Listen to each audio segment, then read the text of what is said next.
এইটা আমি প্রথমেই আগে আমাদের তরফ থেকে আমাদের যে বঞ্চনার কথা, আমাদের যে যন্ত্রণার কথা তুলে ধরার মতো এত একটা প্ল্যাটফর্ম দেওয়ার জন্য প্রথমেই কলকাতা টিভিকে আমি, কলকাতা চ্যানেলকে আমি ধন্যবাদ জানাচ্ছি, ক্যালকাটা নিউজকে আমি ধন্যবাদ জানাচ্ছি। এই কেন ইচ্ছা করলো না, এর উত্তরটা মনে হয় আমাদের থেকে মাননীয় গৌতম পাল বাবু আরও ভালো দিতে পারবেন। কারণ শুনতে হলেও যে 2022-এ আমরা পরীক্ষায় পাশ করেছি, কিন্তু আমাদের বঞ্চনার যদি ইতিহাস দেখা হয় তাহলে 2017-র পর থেকে 5টা বছর আমরা বঞ্চিত টেট দেওয়া থেকে। তারপরে আমরা 22 সালে পরীক্ষা দিয়েছি, স্বচ্ছভাবে স্বচ্ছতার সাথে নিজেদের যোগ্যতায় পাশ করেছি। তারপরও পাস করা হয়ে গেছে একটা বছর, মানে আমরা 6টা বছর আজ বঞ্চিত। এখনও অবধি আমি যদি আপনাদের কাছে থেকে থাকে আমি বলবো 21শে অক্টোবর 2022 সালে সভাপতি মাননীয় গৌতম পাল বাবু একটি প্রেস কনফারেন্সে বলেছিলেন যে আমি আগামী জানুয়ারিতেই আগাম নিয়োগের জন্য ভ্যাকেন্সি চাইব এবং আমি ন্যূনতম বছরে 2বার নিয়োগ দেব এবং কোনো টেট পরীক্ষার্থী, টেট পাস ক্যান্ডিডেট বসে থাকবেন না, আমি সকলকে নিয়োগ দেব।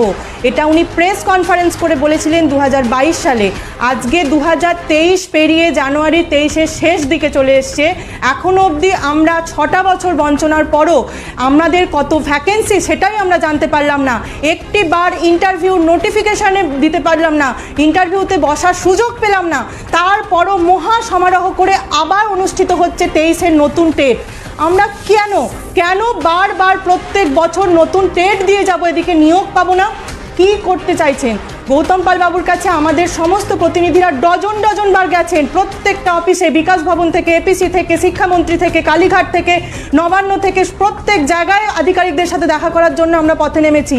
সমস্ত ক্ষেত্রে আমাদেরকে গৌতম পাল বাবু নিজে আশ্বাস দিয়েছেন যে 2022-এর 50,000-এর বেশি ভ্যাকেন্সি রয়েছে, তোমরা সকলে নিয়োগ পাবে। তাহলে আজ তার সেই প্রতিশ্রুতি কোথায় গেল?